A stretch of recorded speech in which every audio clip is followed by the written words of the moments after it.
Bom dia, crianças! E aí, vocês estão animados para o capítulo de hoje? Ah, depende, professora. Hoje não vai ter relatório não, né? Então, hoje eu resolvi ser boazinha com vocês e eu não vou pedir relatório hoje, tá bom?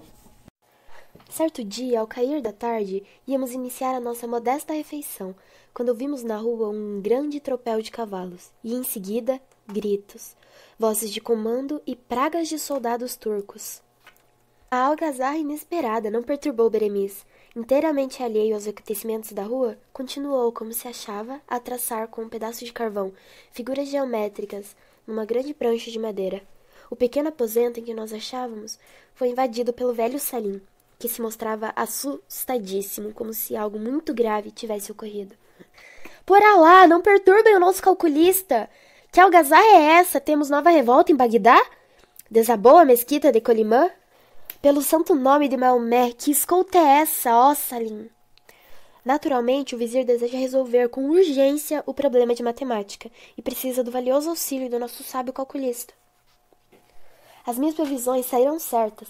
Momentos depois, levados pelos oficiais da escolta, chegamos ao palácio do vizir Maluf. Encontramos o poderoso ministro no rico salão das audiências.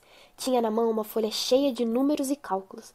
Que novo problema seria aquele que viera perturbar tão profundamente o espírito do digno auxiliar do califa? O caso é grave, ó calculista. Acho-me num momento embaraçado com um dos mais complicados problemas que tenha visto em toda a minha vida. Quero informar-vos minuciosamente dos antecedentes do caso, pois só com vosso auxílio poderemos, talvez, descobrir uma solução. E o vizir narrou o seguinte. Anteontem, poucas horas antes do nosso glorioso califa, houve um incêndio na prisão. Durante muitas horas, a violência do fogo ameaçou destruir tudo. Os detentes fechados em suas celas sofreram por muito tempo torturados por indivisíveis angústias. Diante disso, o nosso generoso soberano determinou que fosse reduzida à metade a pena de todos os condenados. A princípio, não demos importância alguma ao caso, pois parecia muito simples ordenar que se cumprisse com todo rigor a sentença do rei. No dia seguinte, porém, quando a caravana do príncipe dos crentes já se achava longe, verificamos que tal sentença de última hora envolvia problemas extremamente delicados, sem a solução do qual não poderia ter perfeita execução. Entre os detentos beneficiados pela lei, existe o contrabandista de Bachora, chamado Sanadik, preso há 4 anos, condenado à prisão perpétua. A pena desse homem deve ser reduzida à metade. Ora, como ele foi condenado à prisão por toda a vida, segue-se que deverá agora, em virtude da lei, ser perdoado de metade da pena, ou melhor, da metade do tempo que ainda lhe resta viver. Viverá ele ainda certo tempo X desconhecido. Como dividir por 2 um período que ignoramos? Como calcular a metade do X da vida? Esse problema parece-me extremamente delicado, por envolver questões de pura matemática e interpretação de lei. É um caso que interessa a justiça dos homens e a verdade dos números. Não posso discuti-lo antes de visitar a cela em que se acha o condenado Sanadik. É possível que o X da vida esteja calculado pelo destino, na parede da cela do próprio condenado. Jogo infinitamente estranho, vosso alvitre. Não me entra na cabeça a relação que possa existir entre as pragas com que os loucos e os condenados adornam os muros das prisões e a resolução algébrica de tão delicado problema. Encontram-se muitas vezes nas paredes das prisões legendas interessantes, fórmulas, versos e inscrições que nos esclarecem o espírito e nos orientam os sentimentos de bondade e clemência. Contam-se que, certa vez, o rei Mazin foi informado de que um presidiário hindu escrevera palavras mágicas na parede de sua cela. O rei Mazin chamou um escriba diligente e hábil e determinou-lhe que copiasse tudo o que encontrasse nas paredes sombrias da prisão. Afinal, depois de pacientes esforços, levou o soberano dezenas de folhas cheias de símbolo, palavras inteligíveis, figuras disparatadas, blasfêmias de loucos e números inexpressivos. Como traduzir ou decifrar aquelas páginas repletas de coisas incompreensíveis? Um dos sábios do país, consultado pelo monarca, disse: Ei, essas folhas contêm maldições, pragas, versos, lendas e até um problema de matemática com cálculos e figuras. E logo depois o rei responde: As maldições e pragas não acordam a curiosidade que me vive no espírito. Interessa-me, entretanto, conhecer o verso, o problema e a lenda. E então o sábio disse: Eis os versos escritos por um dos condenados. A felicidade é difícil porque somos muito difíceis em matéria de felicidade. Não fales da tua felicidade a alguém menos feliz do que tu. Quando não se tem o que ama, é preciso amar o que se tem. Eis agora o problema escrito a carvão na cela de um condenado. Colocar 10 soldados em 5 filas, tendo cada fila 4 soldados. A figura acima indica a única solução que pode ser dada ao seguinte problema: colocar 10 soldados em 5 filas, tendo cada fila 4 soldados. Colocados sobre os lados e as vértices do pentágono estrelado, cada soldado figura em 2 filas. Esse problema, aparentemente impossível, tem solução muito simples, indicada pela figura, na qual aparecem 5 filas com 4 soldados em cada. Conta-se que o jovem Tsu Shang dirigiu-se um dia ao grande Confúcio e perguntou-lhe: Confúcio, igual Confúcia do filme da feiria, né, professora? Isso mesmo, crianças, assim como a Confúcia. Mas vamos continuar aqui, senão a gente não vai conseguir terminar hoje. Quantas vezes, ó esclarecido filósofo, deve um juiz refletir antes de sentenciar? 1 vez hoje, 10 vezes amanhã.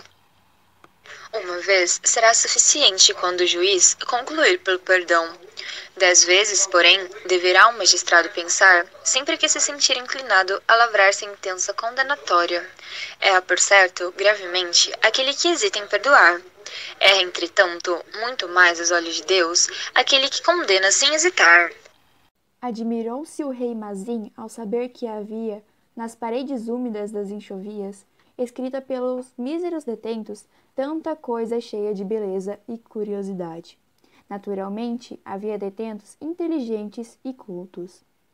Determinou, pois, o rei, fossem revistos todos os processos de julgamento e verificou que inúmeras sentenças traziam clamorosas injustiças, e assim, em consequência da descoberta feita pelo escriba, viram-se restituídos à liberdade muitos inocentes e foram reparadas dezenas de erros judiciários.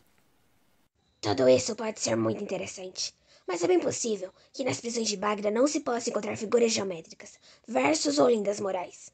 Quero ver, porém, o resultado a que pretendeis chegar. Vou permitir, portanto, a vossa visita à prisão. Muito bem, crianças. Chegamos ao fim do capítulo de hoje. E aí, o que vocês têm a dizer? Vocês gostaram? Ah, professora, eu gostei, mas agora eu tô muito curioso pra saber qual que vai ser a solução da Berenice pra esse problema. Ai, eu também. Como que o capítulo acaba assim? Fala pra gente o que aconteceu, qual que é a solução? Ai, que bom que ficaram curiosos. Isso quer dizer que vocês estão prestando atenção, né, na leitura. Mas calma. Amanhã a gente vai ler o próximo capítulo e vamos descobrir a solução do problema. Tudo bem, então. Podem ir, crianças. Até amanhã. Bom dia, alunos. E aí, vocês fizeram a atividade da última aula? Fizemos sim, professora. Eu acho. Muito bem. Depois eu vou recolher todos os cadernos para dar um visto na atividade. E agora a gente vai voltar com o nosso livro no 20º capítulo. E a história de hoje vai ser os algarismos, ou os sistemas de numeração. Terminada a refeição, a um sinal do cheque Lezide, levantou-se o calculista. Era chegada a hora marcada para a segunda aula de matemática. A aluna invisível já se encontrava à espera do professor. Depois de saudar o príncipe e os cheques, que palestravam no salão, Beremiz encaminhou-se para o aposento já preparado para a lição. Um dos presentes, o gramático Doreide, amigo do dono da casa, mostrou também desejo de ouvir a preleção de Beremiz e seguiu-nos deixando a companhia do príncipe. Atravessamos uma riquíssima galeria forrada por lindos tapetes persas e guiados por uma escrava. Chegamos, afinal, à sala onde devia realizar-se a aula de matemática. A cortina vermelha que ocultava a Telacim, a princesa, foi substituída por outro azul, que apresentava no centro um grande epitágono estrelado. Eu e o gramático Doreide sentamo-nos ao canto da sala, perto da janela que abria para o jardim. Beremiz acomodou-se, como da primeira vez, bem no centro, sobre amplo coxim de seda. O egípcio, encarregado da guarda pessoal de Telacim, encostou-se a uma coluna. Ignoramos, senhora, quando a atenção do homem foi despertada pela ideia do número. As investigações feitas pelos filósofos remontam aos tempos que já não mais se percebem através do passado. Aqueles que estudam a evolução do número demonstram que, mesmo entre os homens primitivos, já era a inteligência humana dotada de faculdade especial a que chamaremos o sentido do número. Essa faculdade permite reconhecer de forma puramente visível se um conjunto de objetos foi aumentada ou diminuída, isto é, se sofreu modificações numéricas. Não se deve confundir o sentido do número com a faculdade de contar. Só a inteligência humana pode atingir o grau de abstração capaz de permitir a conta, ao passo que o sentido do número é observado entre muitos animais. Certas vespas chegam a reconhecer o número de 5 a 10. Os selvagens de uma tribo do norte africano conheciam todas as cores do arco-íris e designavam cada cor por um nome. Pois bem, essa tribo não conhecia a palavra correspondente à cor. Assim também, muitos idiomas primitivos apresentam palavras para designar 1, 2, 3 e etc. E não encontramos, nesses idiomas, um vocabulário especial para designar números de modo geral. Mas qual é a origem do número? Não sabemos responder a essa pergunta. Caminhando pelo deserto, o beduíno avista, ao longe, uma caravana. A caravana desfila vagarosamente. Os camelos caminham transportando homens e mercadorias. Quantos camelos são? Para atender a essa dúvida, ele é levado a empregar o número. São 40? São 100? Para chegar ao resultado, precisa o beduíno pôr em exercício uma certa atividade, isto é, o beduíno precisa contar. Para contar, ele relaciona cada objeto da coleção com um certo símbolo, 1, 2, 3, 4. Para dar um resultado da conta, ou melhor, o número, ele precisa inventar um sistema de numeração. O mais antigo sistema de numeração é o quinário, isto é, sistema em que as unidades se agrupam em 5 em 5. Desse sistema ainda se encontra um vestígio nos poemas antigos. Surgiu depois, senhora, o sistema de base 10, que se apresentava melhor para a expressão dos grandes números. A origem desse sistema é explicada pelo número total de dedos de 2 mãos.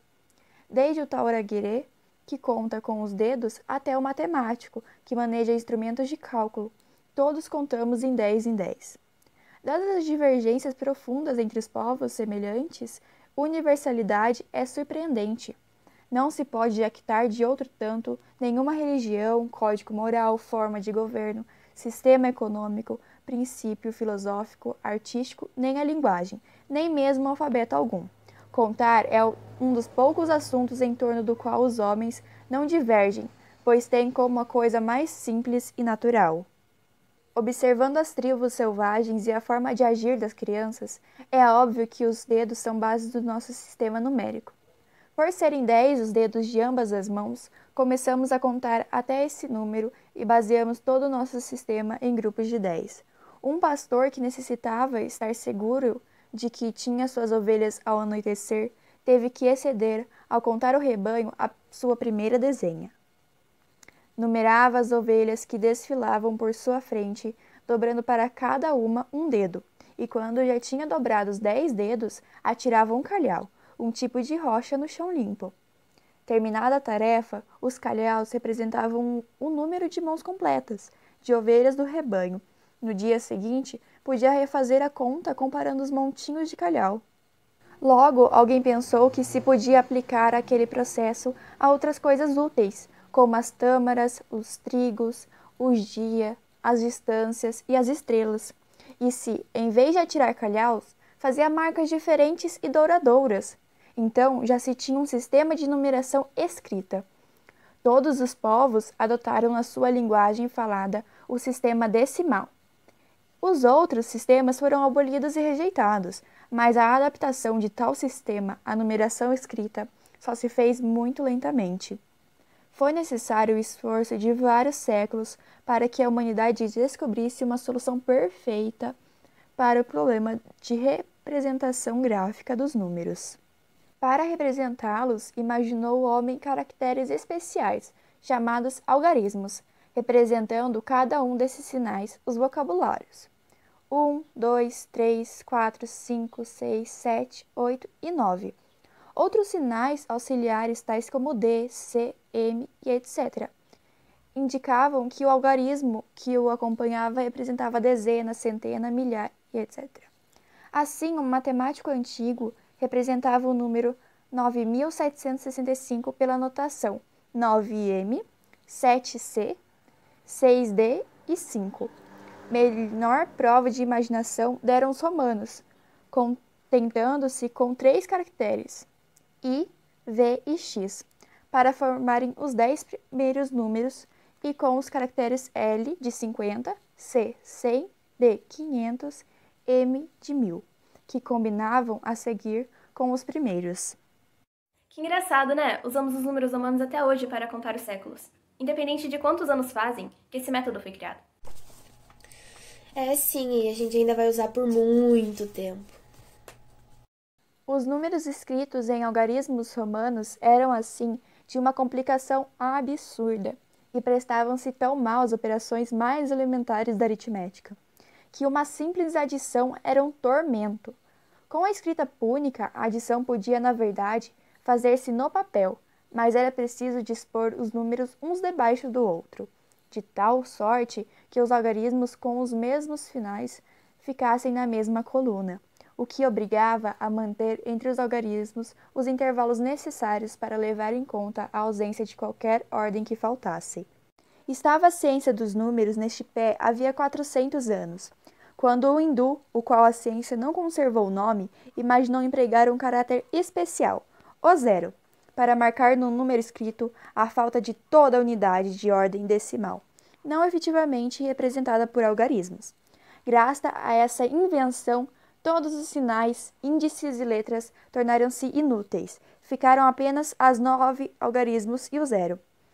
A possibilidade de escrever um número qualquer por meio de 10 caracteres somente foi o primeiro milagre do zero. Os geometras árabes apoderaram-se da invenção do hindu e notaram que, acrescentando um zero à direita de um número, se eleva automaticamente a ordem decimal, a que pertenciam seus diferentes algarismos.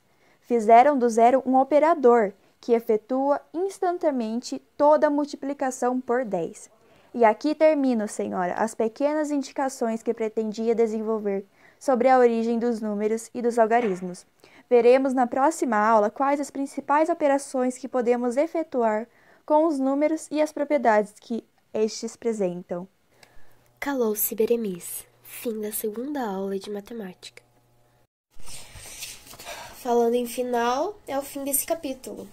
E aí, vocês gostaram desse capítulo? Sim, hoje aprendemos muita coisa, sem aquelas histórias complexas, mas com exemplos menores, mas mesmo assim, ricos em conhecimento. Pena que as histórias de amor não estão aparecendo. Deixaria a história muito mais apaixonante. Mas tirando isso, eu gostei. Então tudo bem, vocês estão liberados, tá? Não esqueçam que amanhã a gente vai ver o próximo capítulo. Bom dia, crianças! E aí, vocês estão ansiosos para descobrir o que vai acontecer no capítulo de hoje? Ai, Pro, eu acho que ele foi sim até a prisão, hein? Será? Então vamos começar o capítulo aqui pra gente descobrir. A grande prisão de Bagdá tinha o aspecto de uma fortaleza persa ou chinesa. A cela em que se achava o infeliz Sanadik estava localizada na parte baixa da prisão. Depois de percorrermos um corredor estreito, descemos uma escadaria úmida e escura. No fundo do subterrâneo achava-se o pequeno calabouço, onde fora encarcerado Sanadik. Vimos então o desaventurado Sanadik, seminu, a barba espessa e emaranhada, os cabelos em desalinho e lhe caírem pelos ombros, sentado sobre uma laje, as mãos e os pés presos a correntes de ferro. Beremiz observou em silêncio, com vivo interesse. O desaventurado Sanadik era inacreditável pudesse um homem resistir, com vida durante 4 anos, àquela situação desumana e dolorosa. As paredes da cela, cheias de manchas de umidade, achavam-se repletas de legendas. Tudo aquilo Beremiz examinou, leu e traduziu, com minucioso cuidado, parando de quando em vez para fazer cálculos que me pareciam longos. Como poderia o calculista entre as maldições e blasfêmias descobrir a metade do X da vida? Ao chegar de volta ao rico divã das audiências, apareceu-nos o Grand-Vizir Maluf, rodeado de cortesãos, secretários e vários cheques e ulemás da corte. Aguardavam todos a chegada de Beremiz, pois queriam conhecer a fórmula que o calculista iria empregar para resolver o problema da metade da prisão perpétua. Estávamos à vossa espera, ó calculista, e peço-vos apresenteis, sem mais delonga, a solução do grande problema. O contrabandista Sanadik, preso há 4 anos na fronteira, foi condenado à prisão perpétua. Essa pena acaba, porém, de ser reduzida à metade. Se dignamos por X o período da vida de Sanadik, período que vai do momento em que foi preso e condenado até o termo de seus dias. Sanadik foi, portanto, condenado a X anos de prisão, isto é, a prisão por toda a vida. Se dividirmos o tempo X em vários períodos, importa dizer que a cada período de prisão deve corresponder período igual de liberdade. Perfeitamente certo. Ora, como Sanadik já esteve preso durante 4 anos, é claro que deverá ficar em liberdade durante igual período, isto é, durante 4 anos. Com efeito, imaginemos que um mago genial pudesse prever o número exato de anos de vida de Sanadik e nos dissesse agora: Esse homem, quando foi preso, tinha apenas 8 anos de vida. Ora, nesse caso, teríamos o X igual a 8, isto é, Sanadik teria sido condenado a 8 anos de prisão, e essa pena ficaria agora reduzida a 4 anos. Como Sanadik já está preso há 4 anos, é claro que já cumpriu o total de pena e deve ser considerado livre. Se o contrabandista, pelas determinações do destino, houver de viver mais de 8 anos, a sua vida poderá ser decomposta em 3 períodos. Um de 4 anos de prisão, já decorrido, outro de 4 anos de liberdade, e o terceiro que deverá ser dividido em 2 partes iguais, prisão e liberdade. É fácil concluir que, para qualquer valor de X, o detento terá de ser posto imediatamente em liberdade, ficando livre durante 4 anos, pois tem absoluto direito a esse período de liberdade. Terminando esse período, deverá voltar à prisão e ficar recluso apenas durante um tempo igual à metade do resto de sua vida. A solução matematicamente certa, portanto, consistirá no seguinte: prender Sanadik durante um instante de tempo e soltá-lo no instante seguinte. É preciso, porém, que o tempo de prisão, o instante, seja infinitamente pequeno, isto é, indivisível. Ele há de dar-se com o período de liberdade a seguir. Na realidade, tal solução é impossível. Como prender um homem num instante indivisível e soltá-lo no instante a seguir? Devemos, portanto, afastá-lo de nossas cogitações. Só vejo ao vizir uma forma de resolver o problema. Sanadik será posto em liberdade condicional sob vigilância da lei. É essa a única maneira de prender e soltar um homem ao mesmo tempo. Determinou o grão-vizir que fosse atendida a sugestão do calculista e ao infeliz Sanadik, no mesmo dia, concedida a liberdade condicional. Fórmula que os jurisconsultos árabes passaram a adotar frequentemente em suas sábias sentenças. No dia seguinte, perguntei que dado o elemento de cálculo conseguiria ele, afinal, colher nas paredes da prisão durante a célebre visita. Que motivos o teriam levado a dar tão original solução ao problema do condenado? Respondeu-me o calculista.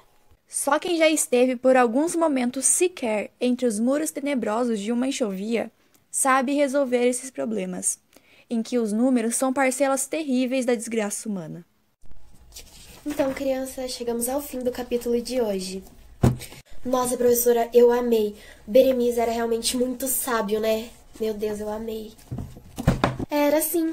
Vocês viram quantas soluções ele achou até agora para problemas que eram considerados sem solução? Enfim, por hoje é só, crianças. Vocês estão liberados e até amanhã.